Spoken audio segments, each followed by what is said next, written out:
and I was in my mother's womb, and it was an ideal environment. It was the right temperature, and then I was being squeezed out between her legs into the cold and sort of just being forced out into the cold. It was quite disturbing, and it was very comfortable. And the cold, to me, seems to represent unknowingness and fear. So I'd just like to share that.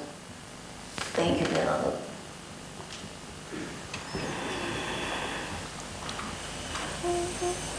I spent a lot of time standing beside the water, in the water, in my mind, this is in my imagery, with my arms outstretched, and they felt very, very long, and sometimes I felt very, very large. And I just let the water and the wind blow past and through, and I felt so strong and very comfortable, very powerful. And I envisaged the fire coming past and standing there in the fire and letting the flames blow past and still being, and the water washing past me and over me and through me and still being, and the wind just and normally I am very afraid of both wind and water. This morning, after overcoming the initial resistance, I actually became amazed at how the water wasn't cold like I expected it to be, and the wind was just absolutely invigorating. I hadn't realised how beautiful wind was. And the feeling, it's just a feeling of having always existed. And all these things have always washed over and through and around. Always.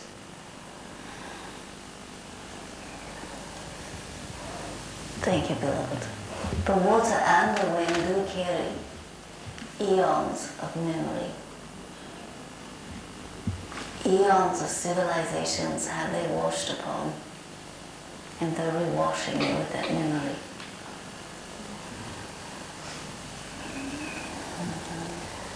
I went through a very emotional time during that meditation. I went virtually straight into tears.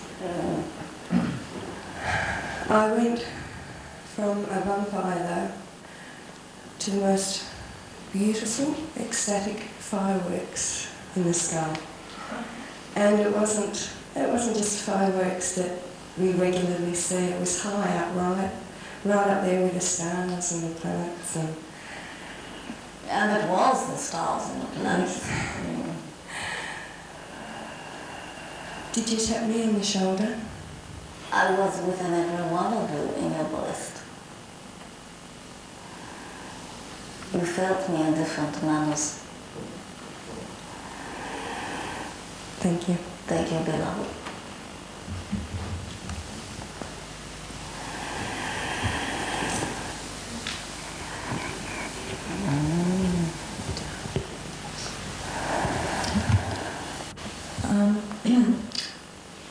I'm not a great fan of the cold either, and I was. I think that makes you a majority. And I was well rugged up against the elements. I have had this habit of testing myself in the past, but lately I think I've been just getting a bit lazy or something. And today, I went in about up to my hips, and it was absolutely freezing. I just couldn't believe how cold it was. It was just freezing. Do I hear any statements about And then I saw all these ecstatic people just racing out who immersed themselves totally in the water, and I just couldn't bring myself to do that. But when I got out of the water and I started to thaw out a bit, the parts of my body, the lower half of my body which had been immersed, just felt absolutely ecstatic, and I really wished I had the courage to dive into the sea, because I'm just sick of just getting into things halfway, you know? And if I could do it again, I'd just would have taken off all my clothes, because I'm not stupid, I would put on dry ones. And dive right in. And during the meditation, that was what was coming up, and I went through a lot of sadness, and I just would like to have the courage to go into things more fully. You do have, but my beloved, you have the opportunity to recreate it any moment you wish. Well, yeah, I'll not try. I pray that I can go into everything I want to as fully as possible. You always do as fully as you allow yourself in that moment, and you reborn to new awareness each moment. With every knowing there comes a knowing of a grander knowing. You just both took grander knowing, that's all. Congratulations. Thank you.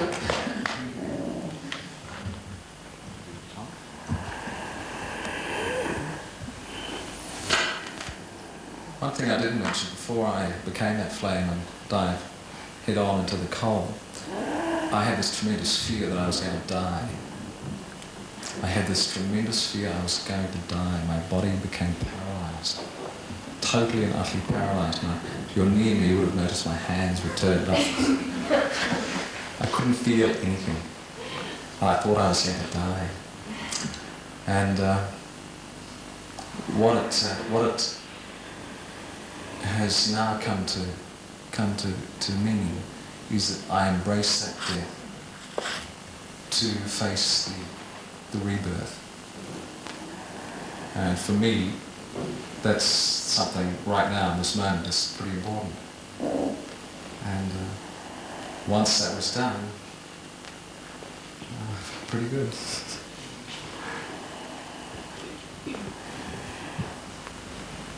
I would ask someone to share with us. This master here. This young master. Share your experience, if you please.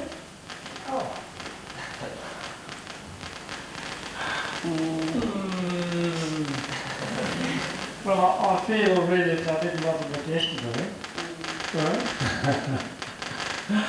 Okay. But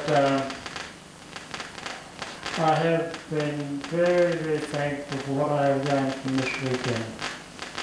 It has answered all my unanswered questions. It's given me direction of where I'm going. And a peace of mind, which I wasn't quite getting.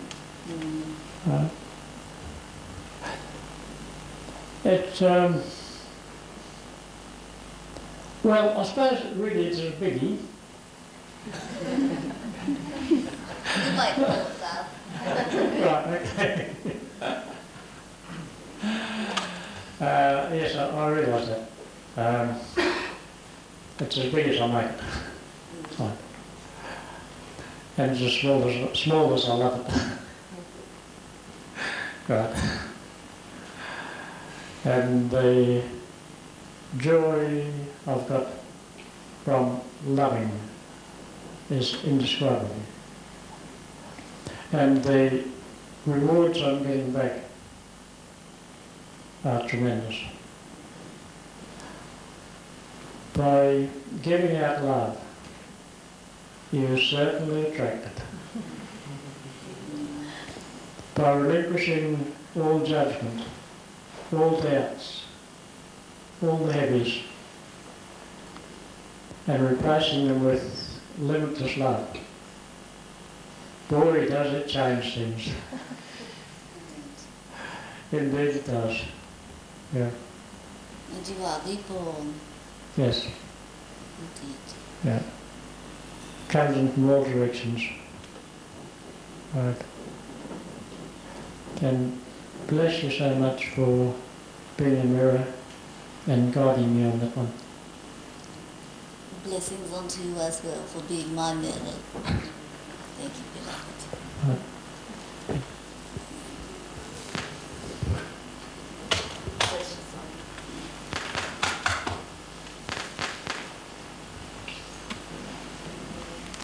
Thank you all for being my mirror, precious lady.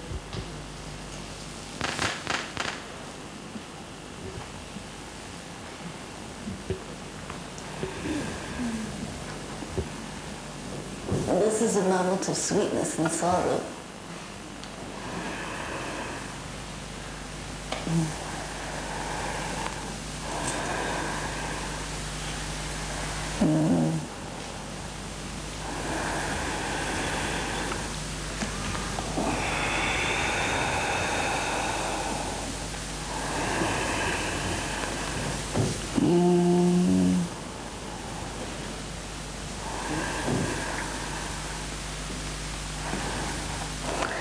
Some of you are still wearing your masks. That's all right. Some of you have gazed upon what your mask looks like anyway. So you're getting to know yourself. You're getting to that which is the core of it. Becoming aware of who you are. Do you know who you are? I am. That sounds like something I would say. Look around this room. Whatever your gaze rests upon, that's who you are. You couldn't perceive it if it wasn't you. This entire weekend was to get out of the rut of the routine of expectation, the ritual that is habitual called timepiece, the slave driver called dogma. You created a dogma out of spontaneity.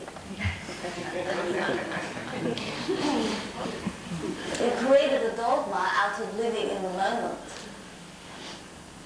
You know that? You grasp at straws to cling to that which is a ritual for yourself. I love you so gladly. And I can give you the verbiages of the ages, phrases of inspiration, nigh unto high heaven. And you'd walk out of here not knowing anything more than you did before. You might know about a few things, but I desire urgently to know, to understand. But I cannot know for you what you do not desire to know for yourself. It is up to you. It always has been, always will be. And so Earth is changing. Your civilizations, your cultures, everything is shifting. Polarities will become enhanced and then blended. Tap into the memory. Allow yourself to understand how to blend it into harmony. When anything comes onto you that is dreadful and fearful unto you, pause for a moment, shift into neutral. Just for a second, it only takes an instant. When you shift into neutral, have your choice. If you choose to express a judgment, so be it. That is a divine choice created by God. If you choose to express it in unlimited love, so be it. That is a choice created by God. There is no right or wrong, but at least you're giving yourself the opportunity to choose.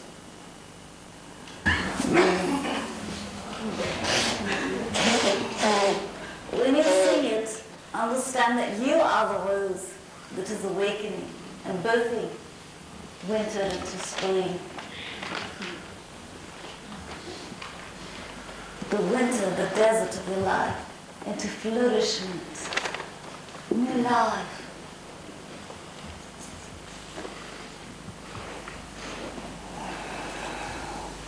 As I come forth through that which is your grouping, I desire to touch you. Allow the bud to blossom in the touch. Indeed? Indeed. So be it. We may begin.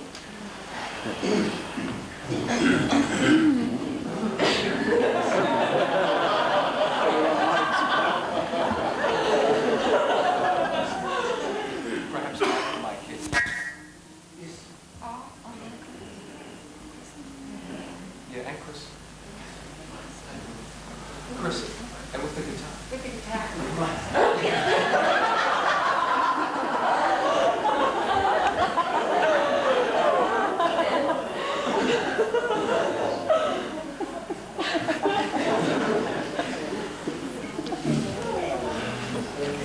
This is how I do you many times. Sleep.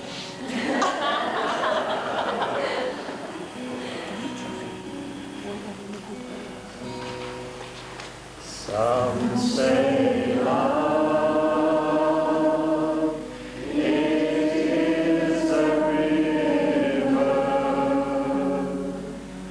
that drowns the tender reed.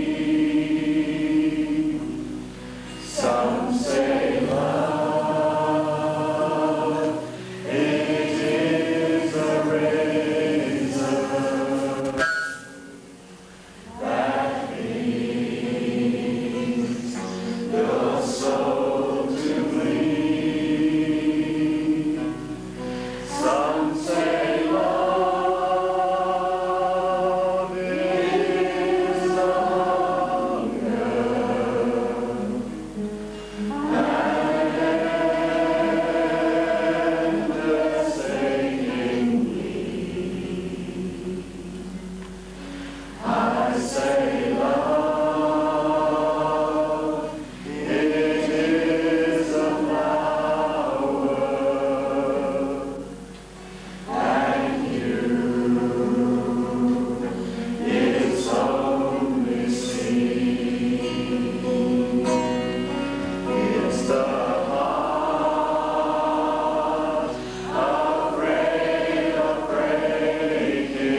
far.